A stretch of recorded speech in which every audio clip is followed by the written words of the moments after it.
नमस्कार साथियों, मैं अंकित स्वागत करता हूं आप सभी का एम गुरुकुल के यूट्यूब चैनल पर।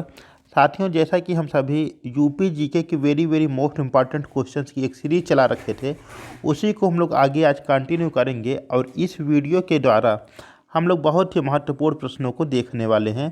तो देखिए, आज का मोटिवेशनल थॉट क्या कह रहा है। कह रहा है कि मेहनत इतनी खामोशी से करो कि सफलता शोर मचा दे। इन्हीं बातों को अपने ध्यान में रखते हुए हम लोग अपनी तैयारी को बहुत ही बेहतरीन ढंग से करेंगे। और आइए आज का देखते हैं। पहला क्वेश्चन क्या कह रहा है। ठंडी बहुत तेज़ है और ठंडी में आप सभी को बच के रहना है। और देखिए, पहला क्वेश्चन आपकी स्क्रीन के ऊपर आ चुका है। कह रहा, पूर्व में उत्तर प्रदेश को किस नाम से जानते थे। बहुत ही महत्वपूर्ण प्रश्न है और कई बार आपके एग्जाम में प्रश्न ऐसे ही पूछा गया है कि पूर्व में उत्तर प्रदेश को किस नाम से जानते थे। ऑप्शन पहला करा आर्यावर्त, ऑप्शन नंबर दूसरा करा अवध प्रांत, ऑप्शन नंबर तीसरा का रहा है संयुक्त प्रांत, या ऑप्शन नंबर चौथा का रहा उत्तरी प्रांत। तो पूर्व में जो कहने का मतलब है कि जो हम लोग उत्तर प्रदेश आज नाम से जान रहे हैं अपने प्रदेश को, इससे पहले उत्तर प्रदेश को हम लोग किस नाम से जानते थे, वह नाम क्या था, वह आपको बताना है। तो देखिए, इसका जो सही जवाब बनेगा वह बन जाएगा क्या, कि इसका सही जवाब बन जाएगा ऑप्शन नंबर तीसरा, यानी संयुक्त प्रांत। क्या बन जाएगा, संयुक्त प्रांत के नाम से हम लोग इसको जानते थे। किस नाम से जानते थे हम लोग इसको, संयुक्त प्रांत के नाम से जानते थे, प्रोविंशियल स्टेट के नाम से जानते थे। अच्छा, अगर बात किया जाए कि उत्तर प्रदेश का अब तक कितनी बार नाम चेंज हुआ है, किन किन नामों से जाना गया इसे, तो देखिए विभिन्न कालखंडों में इसको भिन्न भिन्न नाम से जाना गया था। आगे की स्लाइड जो है वेरी वेरी मोस्ट इम्पॉर्टेंट होने वाली है, और मैं रिक्वेस्ट करूंगा कि इसे आप लोग क्या करें, अपने नोटबुक में नोट डाउन कर लें।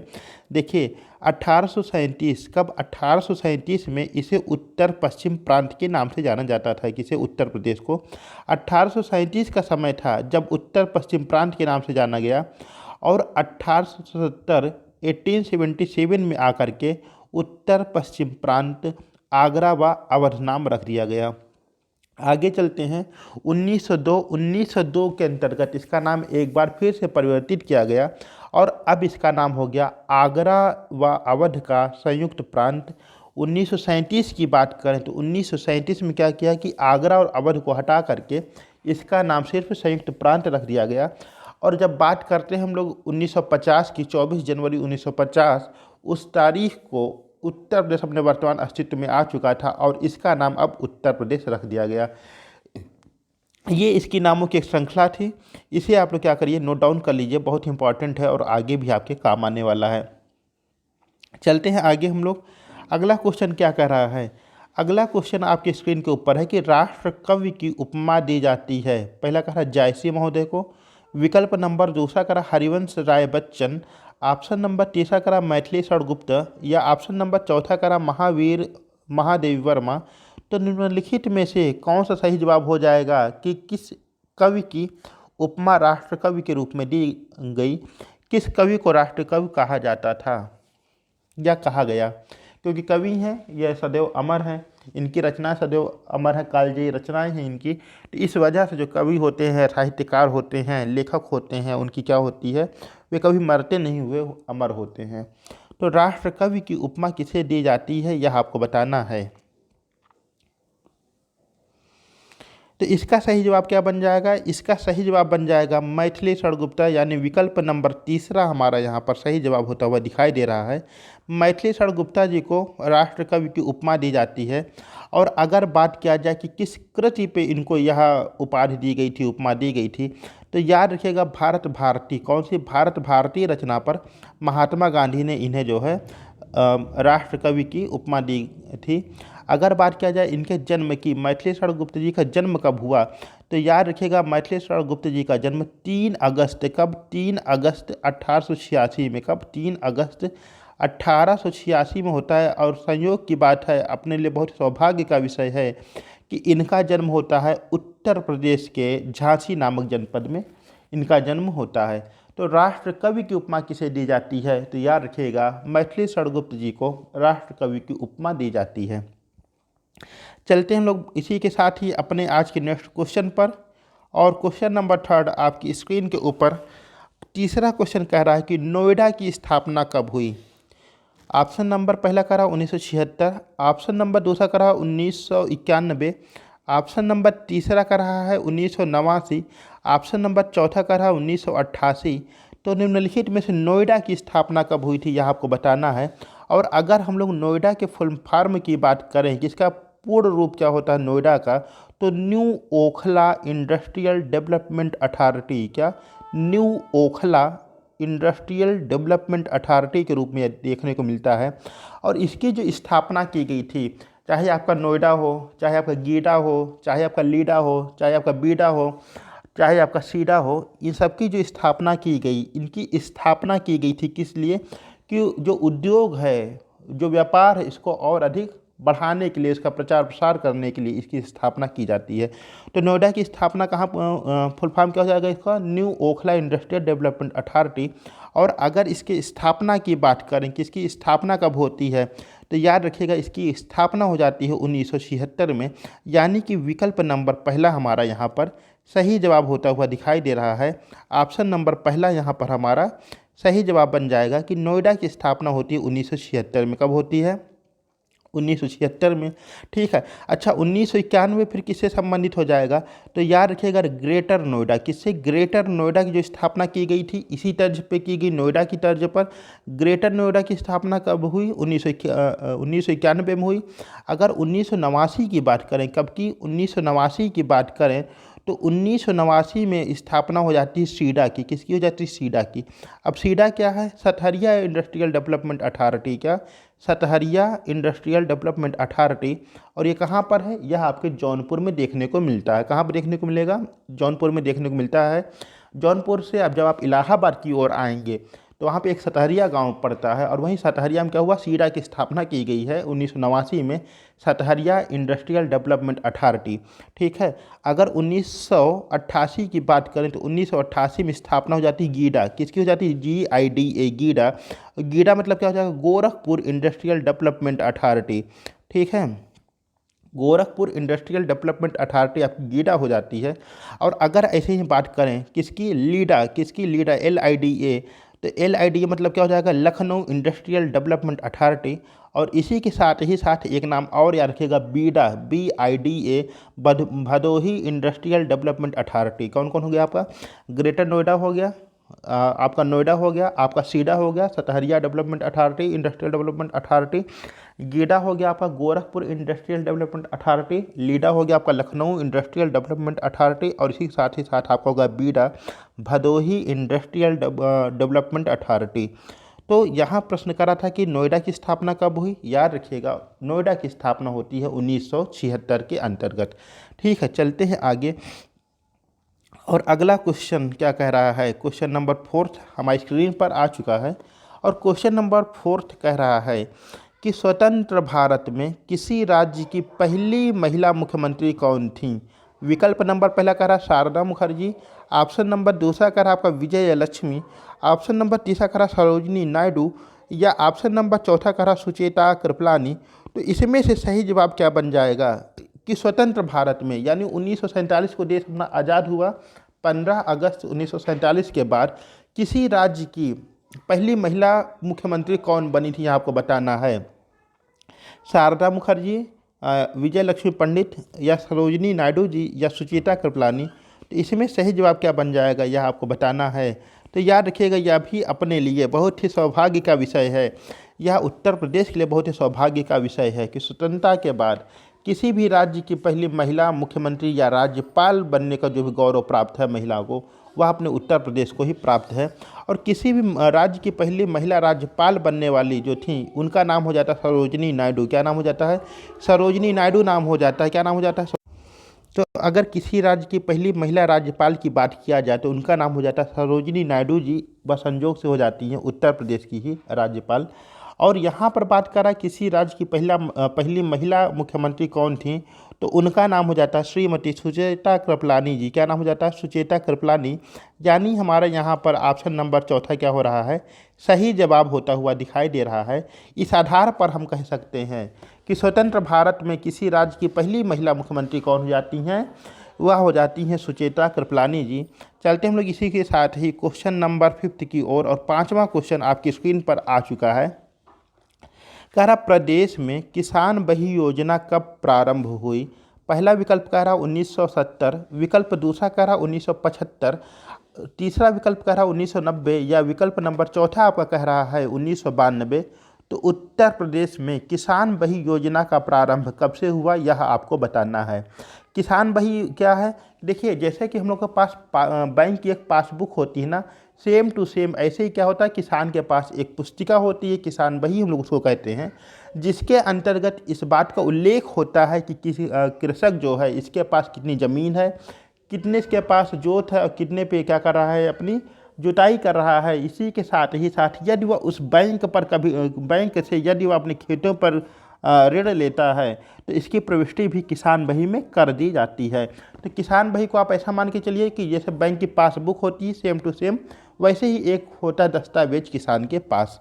अच्छा, इससे क्या होता है, किसान को जो अनावश्यक अपने खेत के बारे में चिंता रहती थी कि खेत कितना है, ये सब बातों से उसको छुटकारा मिल जाता है। उसके पास एक दस्तावेज के अंतर्गत इन सारी बातों का उल्लेख रहता है। तो कह रहा किसान बही योजना का प्रारंभ कब हुआ था? तो याद रखिएगा भैया, कब हुआ था? विकल्प नंबर चौथा यानी 1992। क्या सही हो जाएगा? 1992 में उत्तर प्रदेश में किसान बही योजना का प्रारंभ किया गया था। ठीक है, चलते हैं क्वेश्चन नंबर 6 की ओर। और छठा क्वेश्चन क्या कह रहा है? कह रहा है क्वेश्चन नंबर छठा कह रहा है कि कजरी का संबंध मुख्यतः किस क्षेत्र से है? ऑप्शन नंबर पहला कह रहा कानपुर, ऑप्शन नंबर दूसरा कह रहा मिर्जापुर, ऑप्शन नंबर तीसरा कह रहा बलिया या ऑप्शन नंबर चौथा कह रहा लखनऊ। तो कजरी का संबंध मुख्य रूप से किस क्षेत्र में है? वैसे देखा जाए तो लगभग लगभग पूरे प्रदेश में ही कजरी गाई जाती है। और जो इसके गायन का समय होता है, तो देखिए जब सावन ऋतु होती है तो यह जो है विशेष रूप से महिलाओं के द्वारा गाने वाली गीत होती है कजरी। तो ये झूला झूलते समय महिलाओं के द्वारा गाया जाता था। कुछ इस प्रकार से हरे रामा रिमझिम बरसे बुहार करके कुछ भी था इसका। तो कजरी का संबंध मुख्य रूप से किस क्षेत्र से हो जाता है? तो याद रखिएगा, जो कजरी का मुख्य संबंध हो जाता है यह हो जाता है अपने मिर्ज़ापुर क्षेत्र से। कहाँ से हो जाता है? मिर्ज़ापुर नामक क्षेत्र से कजरी का संबंध देखने को मिल जाता है। तो कजरी का संबंध मुख्यतः किस क्षेत्र से हो जाएगा? मिर्ज़ापुर से हो जाएगा मुख्य रूप से। और अगर बात किया जाए तो अपने प्रदेश में लगभग लगभग सभी जगहों पर कजरी सावन के महीने में गाई जाती है। चलते हम लोग क्वेश्चन नंबर 7 की ओर। और क्वेश्चन नंबर 7 क्या कह रहा है, आइए देखते हैं। क्वेश्चन नंबर 7 कह रहा है कि प्रताप पत्रिका के संपादक थे, बहुत ही फेमस एक पत्रिका। यह आपके उत्तर प्रदेश से संबंधित हो जाती है क्योंकि इसका प्रकाशन उत्तर प्रदेश से होता था। ठीक है, तो प्रताप पत्रिका के संपादक कौन थे? ऑप्शन नंबर पहला कह रहा भारतेंदु हरिश्चंद्र, और ऑप्शन नंबर दूसरा कह रहा प्रताप नारायण मिश्रा, ऑप्शन नंबर तीसरा कह रहा गणेश शंकर विद्यार्थी, या ऑप्शन नंबर चौथा कह रहा चंद्रशेखर आज़ाद। तो प्रताप पत्रिका के संपादक कौन हो जाते हैं यह आपको बताना है। और इसी के साथ ही साथ चैनल पर साथियों नए हैं तो चैनल को आप लोग सब्सक्राइब अवश्य करिएगा। और अपने सुझाव इस परिवेश में कि हम वीडियो को और अधिक उपयोगी कैसे बनाया जा सकता है, किन बातों की यहाँ पे जो है गलती हो रही है, इसको आप लोग बेहिचक बता सकते हैं। तो प्रताप पत्रिका के संपादक कौन थे यह आपको बताना है। ठीक, तो देखिए प्रताप पत्रिका क्या हो जाती है? प्रताप पत्रिका का जो संपादन होता है, क्योंकि अभी मैंने जिक्र किया था कि इसका जो प्रकाशन होता था यह आपके उत्तर प्रदेश से ही होता था। तो अब ये मन में एक ख्याल आता होगा कि आखिर वो जगह कौन सी थी, क्योंकि उत्तर प्रदेश की बात करें तो काफ़ी बड़ा भूभाग पे देखने को मिलता है। तो प्रताप पत्रिका बेसिकली जो मेन रूप से प्रकाशित होती थी वह होती थी कहाँ से? आपके कानपुर से। कहाँ से होती थी? कानपुर से होती थी। और किसके द्वारा की जाती थी? इसका संपादन किसके द्वारा किया जाता था?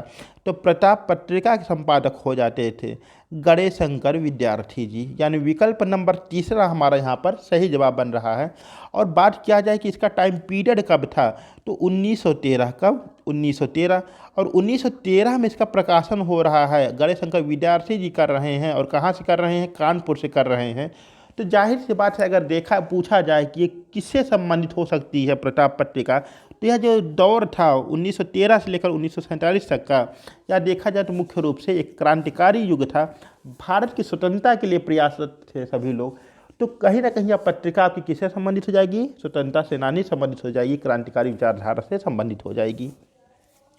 प्रताप पत्रिका के संपादक थे गणेश शंकर विद्यार्थी जी। प्रकाशन कब होता था? 1913 में होता था। कहाँ से होता था? उत्तर प्रदेश के कानपुर से होता था। छोटी सी इसमें बात थी। चलते हैं भैया क्वेश्चन नंबर 8 की ओर। और 8वां क्वेश्चन आपकी स्क्रीन के ऊपर कह रहा है प्रदेश का प्रमुख लोकगीत है। ऑप्शन नंबर पहला कह रहा है धमार, ऑप्शन नंबर दूसरा कह रहा है बिरहा, ऑप्शन नंबर तीसरा कह रहा है टप्पा, या ऑप्शन नंबर चौथा कह रहा है कव्वाली। तो प्रदेश का प्रमुख लोकगीत कौन सा है यह आपको बताना है। धमार, बिरहा, टप्पा या कव्वाली। तो इसमें से प्रमुख क्या हो जाएगा, प्रमुख लोकगीत क्या है प्रदेश का, यह आपको बताना है। तो देखिए जो प्रदेश का प्रमुख लोक गीत हो जाएगा यह हो जाता है आपका बिरहा। क्या हो जाता है, बिरहा।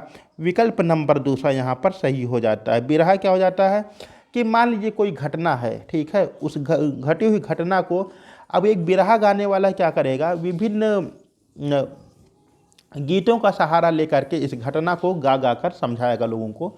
यह होता है आपका बिरहा, ठीक है। तो चलते हैं आगे क्वेश्चन नंबर 9 की ओर। किस ओर चलते हैं, क्वेश्चन नंबर 9 की ओर चलते हैं। और क्वेश्चन नंबर 9 कह रहा कौशाम्बी जनपद का जिला मुख्यालय है। ऑप्शन नंबर पहला कह रहा मंझनपुर, ऑप्शन नंबर दूसरा कह रहा अकबरपुर माटी, ऑप्शन नंबर तीसरा कह रहा नौगढ़, या ऑप्शन नंबर चौथा कह रहा खलीलाबाद। तो इनमें से कौन सा विकल्प सही हो जाएगा यह आपको बताना है कि कौशाम्बी जनपद का जिला मुख्यालय क्या हो जाता है। ये देखिए हम सभी जानते हैं कि उत्तर प्रदेश में कितने ज़िले हैं, अपने 75 ज़िले हैं। और 75 ज़िले के क्या हैं कि अपने अपने मुख्यालय हैं, ठीक है। लगभग क्या है कि जितने ज़िले हैं उनके मुख्यालय उसी ज़िले में हैं और उसी नाम से उनका है। लेकिन हुआ क्या कि कुछ ज़िले हैं जिनका जो ज़िला मुख्यालय है वो दूसरे नाम से जाना जाता है। तो कौशाम्बी भी इनमें से एक ऐसा ही ज़िला है। तो कौशाम्बी का जिला मुख्यालय क्या हो जाएगा ये आपसे पूछ रहा है। और देखिए भैया कौशाम्बी का जो जिला मुख्यालय हो जाएगा वह हो जाएगा आपका विकल्प नंबर पहला यानी कि मंझनपुर। क्या हो जाएगा, मंझनपुर हो जाता है। कौशाम्बी जनपद का जिला मुख्यालय हो जाएगा मंझनपुर, ठीक है। अकबरपुर माटी किस जिले का जिला मुख्यालय है, तो याद रखिएगा कानपुर देहात। किसका, कानपुर देहात। देखिए कानपुर आपके दो हैं, एक कानपुर नगर और आपका एक कानपुर देहात। तो कानपुर देहात का जो जिला मुख्यालय हो जाता है वह हो जाता है आपका अकबरपुर माटी। क्या हो जाता है, अकबरपुर माटी हो जाता है। नौगढ़ की बात करें तो नौगढ़ हो जाता है सिद्धार्थ नगर का। कहाँ हो जाता है, सिद्धार्थ नगर का जिला मुख्यालय हो जाता है आपका नौगढ़। और अगर खलीलाबाद की बात करें तो खलीलाबाद हो जाता है संत रविदास नगर का जिला मुख्यालय। किसका हो जाता है, रविदास नगर का जिला मुख्यालय हो जाता है खलीलाबाद, ठीक। तो कौशाम्बी का जिला मुख्यालय हो जाएगा मंझनपुर, अकबरपुर माटी हो जाएगा आपका कानपुर देहात का, और सिद्धार्थ नगर का हो जाएगा नौगढ़। और इसके साथ ही साथ संत रविदास नगर का जिला मुख्यालय हो जाएगा खलीलाबाद। और इसी के साथ ही हम लोग चलते हमने आज की लास्ट क्वेश्चन पर। आज का अपना जो टॉप 10 क्वेश्चन था उसके अंतिम पायदान की ओर, अंतिम पड़ाव की ओर। तो आइए देखते हैं हमारा क्वेश्चन नंबर 10वां क्या कह रहा है आपकी प्यारी प्यारी नज़रों के सामने। बहुत ही जल्द ही आपकी स्क्रीन के ऊपर क्वेश्चन नंबर 10वां ये रहा। करा कि त्रिवेणी स्ट्रक्चरल का कहाँ स्थित है, त्रिवेणी स्ट्रक्चरल कहाँ स्थित है। विकल्प नंबर पहला करा कानपुर, विकल्प नंबर दूसरा करा झांसी, या विकल्प नंबर तीसरा करा लखनऊ, या ऑप्शन नंबर चौथा आपका करा प्रयागराज। तो इसमें से बताना त्रिवेणी लिमिटेड कहाँ पर स्थित है। अच्छा त्रिवेणी लिमिटेड कहाँ पर, त्रिवेणी का आप लोग प्रोडक्ट कहीं देखते होंगे, कहाँ पर देखते होंगे, हाँ याद आया। मान लीजिए घर में शादी विवाह कुछ है, ठीक, या आपके घर में किसी लड़की की शादी तो देने काम आएगा, या किसी लड़के की शादी तो वहाँ से मिलेगा दहेज में।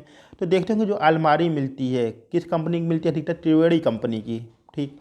वो क्या होता है इसी आपके फैक्ट्री में बनती है त्रिवेणी स्ट्रक्चरल में। तो ये पूछ रहा कहाँ पर स्थित है, इसका कारखाना कहाँ पर स्थित है यह आपको बताना है। तो याद रखिएगा, क्या याद रखना है कि त्रिवेणी स्ट्रक्चरल जो लिमिटेड है यह कहाँ पर आपका स्थित हो जाता है, यह स्थित हो जाता है आपका उत्तर प्रदेश के प्रयागराज में। कहाँ पर हो जाता है, उत्तर प्रदेश के प्रयागराज में हो जाता है।